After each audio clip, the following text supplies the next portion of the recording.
नमस्कार दोस्तों, आप सबका स्वागत है मेरी अनकही कहानी चैनल में।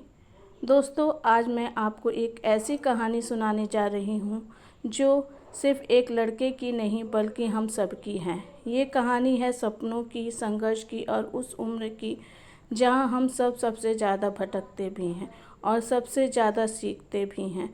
कहानी का नाम है सपनों की उड़ान। तो आराम से बैठ जाइए और इस कहानी को खुद में महसूस कीजिए। आरव 16 साल का लड़का था। पढ़ाई में बुरा नहीं था, दिमाग भी तेज था, लेकिन एक चीज़ उसकी ज़िंदगी पर हावी हो चुकी थी, मोबाइल। सुबह उठते ही नोटिफिकेशन, दिन में गेम्स, रात को सोशल मीडिया, रील्स बनाना, स्टेटस डालना और दोस्तों की मजाक मस्ती, यही उसकी दुनिया थी।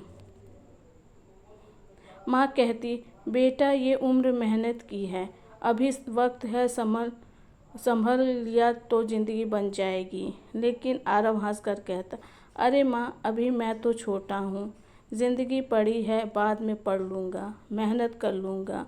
उसके दोस्त भी वैसे थे, सब मस्ती में, सब आराम में। आरव को लगता था यही ज़िंदगी होती है।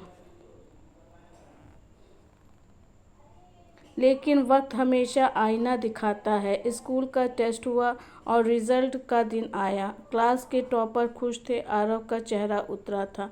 उसकी कॉपी पर बड़े बड़े लाल अक्षरों में लिखा था फेल। क्लास में हंसी गूंज उठी। दोस्त बोले, टीचर ने गुस्से से कहा, आरव, टैलेंट तुम्हारे अंदर है, लेकिन मेहनत की कमी है। अगर अभी नहीं बदले तो ज़िंदगी भर पछताओगे। घर पहुंचा तो पापा गुस्सा, माँ की आंखों में आंसू। क्या करेगा तू, ज़िंदगी बर्बाद करनी है, मोबाइल से बाहर निकल। कुछ दिनों बाद पार्क में उसकी मुलाकात हुई एक पुराने दोस्त से, जिसका नाम विवेक था। विवेक, जो कभी क्लास में सबसे कमज़ोर बच्चा माना जाता था, आज स्कूल का टॉपर था। आरव ने हैरान होकर पूछा, अरे विवेक, तुम तो मुझसे कमज़ोर थे, अब इतना अच्छे कैसे बन गए हो? विवेक मुस्कुराते हुए बोला, बदलना पड़ा दोस्त। फ़र्क बस इतना है, तेरे पास भी 24 घंटे हैं और मेरे पास भी, लेकिन मैं उन्हें बना रहा हूँ और तू उन्हें गंवा रहा है।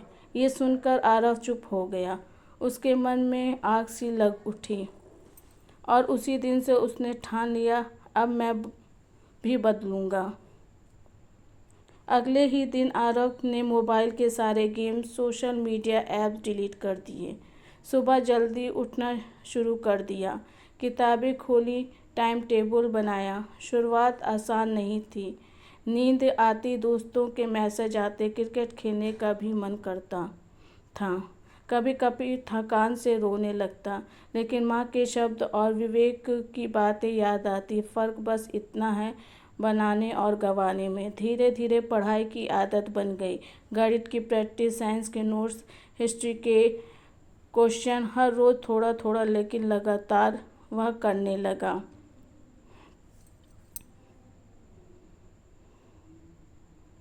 महीनों की मेहनत के बाद बोर्ड एग्ज़ाम का समय आया। बाकी दोस्त अब भी मस्ती में थे, लेकिन आरव अब अलग हो चुका था। एक रात पढ़ते पढ़ते उसका मन टूट गया। उसे लगा सब भूल गया, मुझसे नहीं हो पाएगा। आंखों में आंसू बह निकले। तभी पापा कमरे में आए। उसके कंधे पर हाथ रख कर बोले, बेटा, जीत उन्हीं की होती है जो आखिर तक डटे रहते हैं। ये सुनकर आरव ने किताब फिर से खोली और पूरी रात मेहनत करता रहा। एग्ज़ाम ख़त्म हुआ, रिज़ल्ट का दिन आया।